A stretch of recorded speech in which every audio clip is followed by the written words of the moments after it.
So the voltage law says the total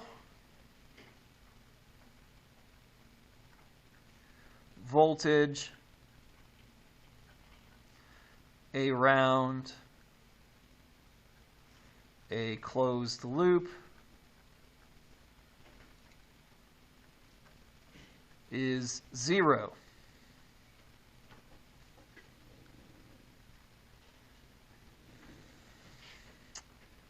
So batteries add voltage,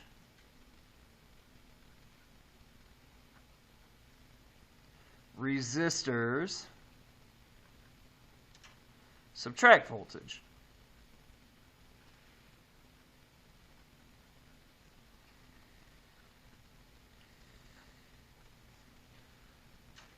Okay, so if I have a circuit like this that's got a voltage of 10 volts and 3 resistors,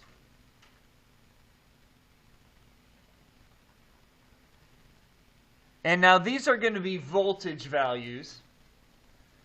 So let's say this has a voltage of 2 volts. Let's say this has a voltage of 3 volts. What should the voltage of X be? Now this one might be pretty obvious to you, and if it is, good. If it's not, here's how you figure it out. The total voltage around a closed loop is 0, so I write 0 equals. I add batteries, so plus 10, and I subtract resistors, minus 2, minus 3, minus X.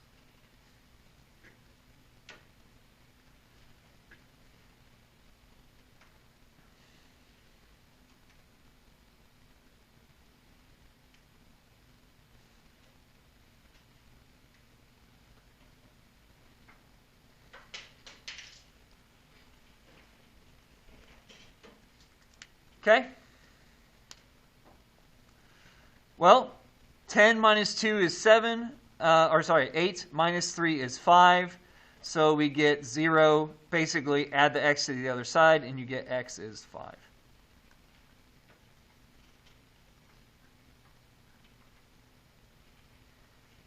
Okay, simple enough.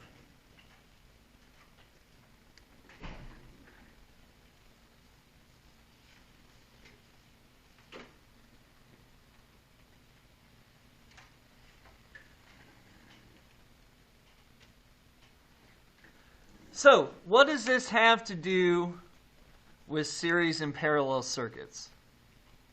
What this means is that series circuits share voltage. They share the voltage. There's 10 volts available. The battery provides 10 volts. Each resistor shares some of that voltage. So this one got 2, this one got 3, this one got 5. You all saw this in the lab.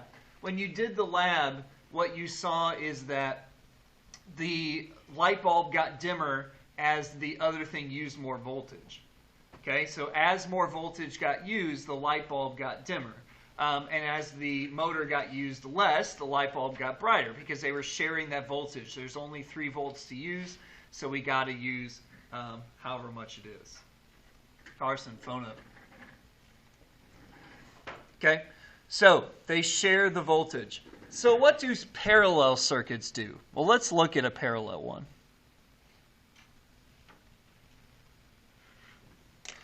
So if I do a parallel circuit, again 10 volts, but now I'm going to put them in parallel with each other.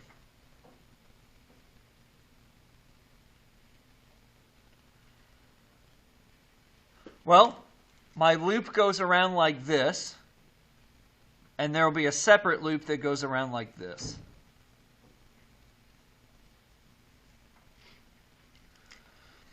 So if I'm setting it up for parallel, it looks like this. 0 equals plus 10 minus X. So what's X got to be? 10. So series circuits share the voltage. Parallel circuits each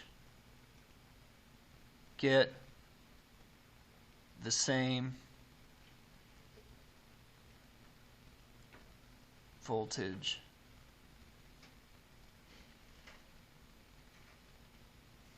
Each get the same voltage. Now, if these things are parallel with a battery, they each get the full battery's voltage. If they're parallel with each other, they each get what the shared voltage is. So if you look at this example here, let's say that the voltage for R2 is 3 volts. Let's make it 1 volt. Then R1 would also have 1 volt. They would have the same voltage because they're parallel, so they get the same value. Okay? So, series circuits share voltage. Parallel circuits each get the same voltage, whatever that is. And if you did both of those parts on the lab, you saw that in the second part of the lab, both light bulbs, or the light bulb and the fan, were both bright and both using a lot of energy. So they each get their own thing. So connections to what we've learned is basically this thing. This is probably, we talked about how series and parallel work together with each other. We said that series is going to combine together. Yeah, let's put this down here. I should have put that down here in the first place.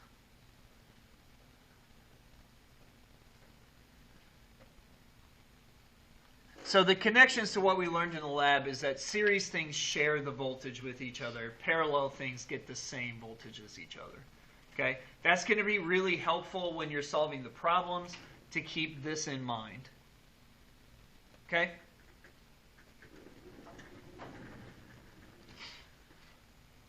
All right. Let's look at Kirchhoff's current law.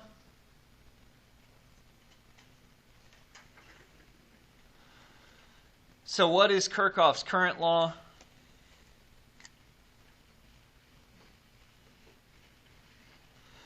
Kirchhoff's current law says the current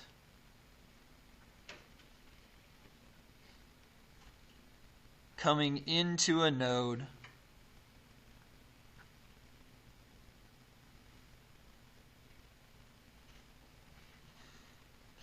is equal to the current going out.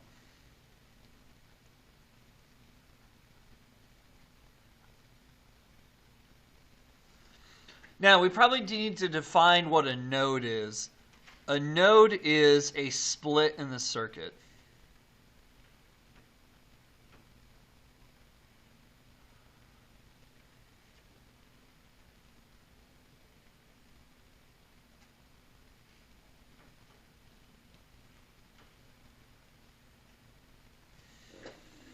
Okay, a node is a split in the circuit.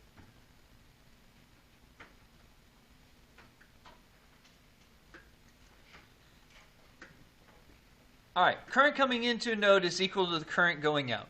So what that means is that if I have a circuit, but now we're talking about current, so I'm going to go ahead and use current numbers instead. And it's going something like this. We need to actually have a split in the circuit here.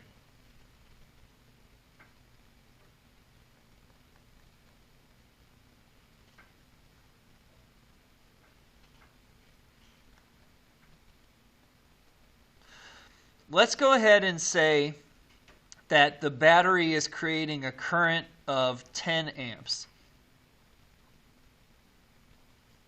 Ooh, that is a really bad A. There we go. 10 amps.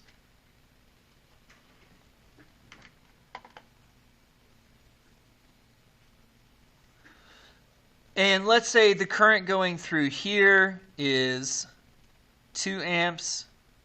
Current going through here is 3 amps. What's the current going through X?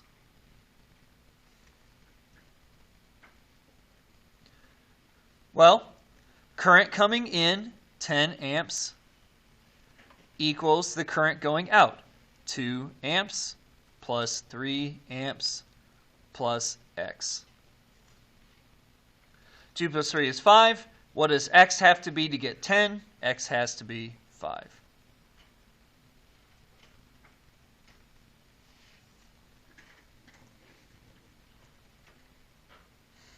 So, what does this tell us about series and parallel circuits? Well, we'll start with parallel because that's what we just talked about. So, parallel share current.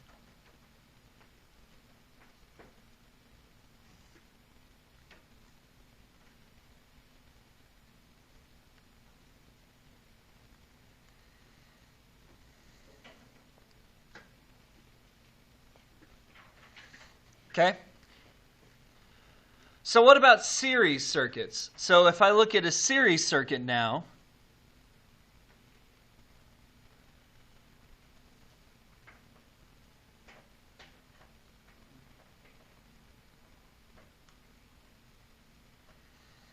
here comes the current in.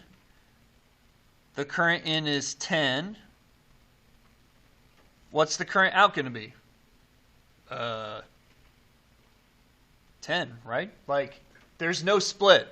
So if the current coming in is 10, the current coming out has to also be 10. So the current in is 10. What's X?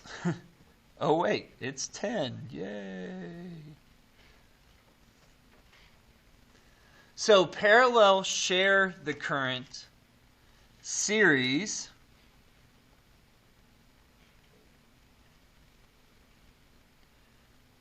each have the same current.